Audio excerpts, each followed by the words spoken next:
അങ്ങനെ ഇപ്പോൾ ക്ലേസറിൻ്റെയും ചിറ്റാവരി ഏലിയൻസിൻ്റെയും ലക്ഷ്യം വക്കാണ്ടയിലെ വൈബ്രേനിയമാണെന്നും എത്രയും പെട്ടെന്ന് നിന്റെ കീഴിലുള്ള ആളുകളുമായി നീ ഇവിടെ വന്നില്ലെങ്കിൽ ക്ലേസറും അവൻ്റെ ആളുകളും വൈബ്രേനിയത്തെ മുഴുവൻ സ്വന്തമാക്കുമെന്നും അതുവഴി ഭൂമിയെ മുഴുവൻ ക്ലേസറും ഏലിയൻസും നശിപ്പിക്കുമെന്ന് ടീശാല നിക് ഫ്യൂരിയോട് പറഞ്ഞു തീർന്നതും പെട്ടെന്ന് എൽഡേഴ്സിലെ മറ്റേ കിളവൻ ഒരു കുന്തമെടുത്തെറിഞ്ഞ് ടീശാലയുടെ ആ കമ്പ്യൂട്ടർ തകർത്ത് ആ വീഡിയോ കോൺടാക്റ്റ് അവസാനിപ്പിച്ചിട്ട് നീ വീണ്ടും പുറം ലോകത്തുള്ളവരോട് സഹായം ചോദിക്കുവാൻ ധൈര്യപ്പെട്ടുവെന്നൊക്കെ പറഞ്ഞ് ടീശാലയെ വഴക്ക് പറഞ്ഞതും പുറം ലോകത്തുള്ള ആളുകളുടെ സഹായം ഇല്ലെങ്കിൽ നമ്മൾ തോൽക്കുമെന്ന് ആ കിളവനോട് പറഞ്ഞ് തൻ്റെ ബ്ലാക്ക് പാന്തർ ആർമറും എടുത്തുകൊണ്ട് ടീശാല അവിടുന്ന് ഏലിയൻസിനോട് ഫൈറ്റ് ചെയ്യുവാനായി അവിടുന്ന് പോവുകയാണ്. പിന്നീട് ഇതേ സമയം വക്കാണ്ടയിൽ നിൽക്കുന്ന ക്ലേസറിനെയാണ് ഇനി കാണിക്കുന്നത്.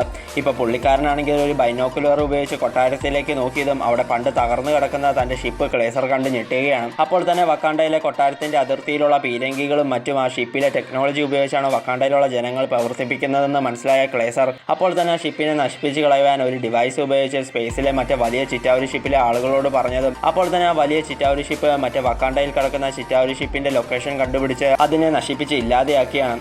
ആ ഷിപ്പിലുണ്ടായിരുന്ന വക്കാണ്ടയിലെ ആളുകളും ആ അറ്റാക്കിൽ മരിച്ചു പോവുകയാണ്. തൻ്റെ ആളുകളും മറ്റേ ചിറ്റാവരി ഷിപ്പും ഇല്ലാതെയായത് കണ്ട് എൽഡേഴ്സിലെ മറ്റേ അപ്പൂപ്പനാകെ ഞെട്ടിപ്പോവുകയാണ് ഇപ്പോൾ.